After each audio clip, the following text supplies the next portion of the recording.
Sedangkan arti manusia menurut KBBI adalah makhluk berakal budi dan mampu menguasai makhluk lain.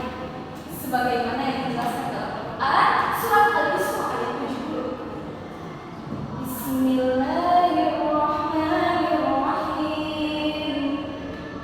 Walaqad karramna bani Adam wa hamalnahum fil barri wal bahri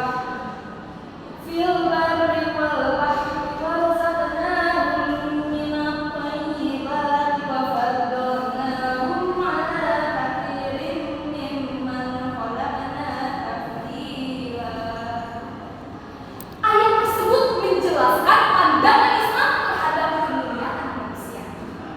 Walaqad karramna bani Adam, sungguh kita merupakan makhluk yang paling mulia, dan sungguh kami telah memuliakan anak cucu Adam, yaitu manusia. Hadirin rahimakumullah, makhluk ciptaan Allah Subhanahu wa taala yang paling mulia adalah manusia, sebagaimana yang dijelaskan dalam buku yang berdirikan Islam karya Khalil Hanafi dan kawan-kawan. Allah Subhanahu wa taala juga menjadikan manusia sebagai khalifah di muka bumi.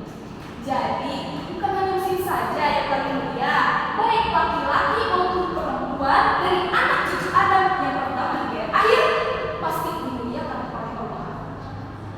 Wa razaqnahum minat thayyibah, dan kami angkut di darat di laut.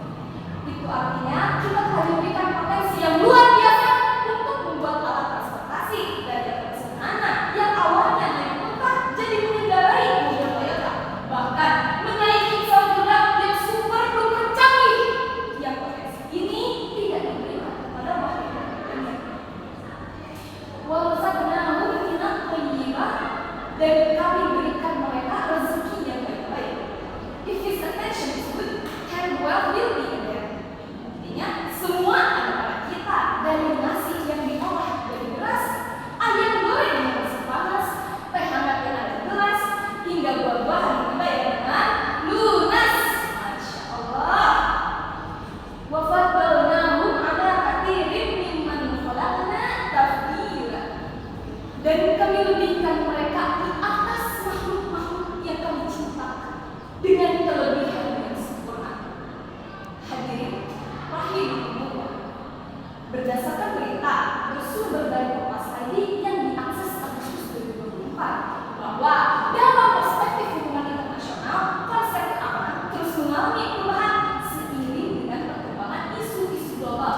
Muncul beberapa isu seperti perlindungan terhadap pengungsi atau tahanan di imigrasi suatu negara, seperti yang terjadi di Rohingya, Myanmar.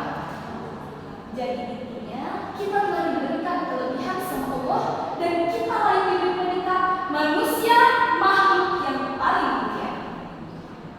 Hadirin, mau masuk surga kan? Mau, pasti mau lah. Saya yakin 100% yang hadir di sini mau masuk surga, termasuk saya sendiri.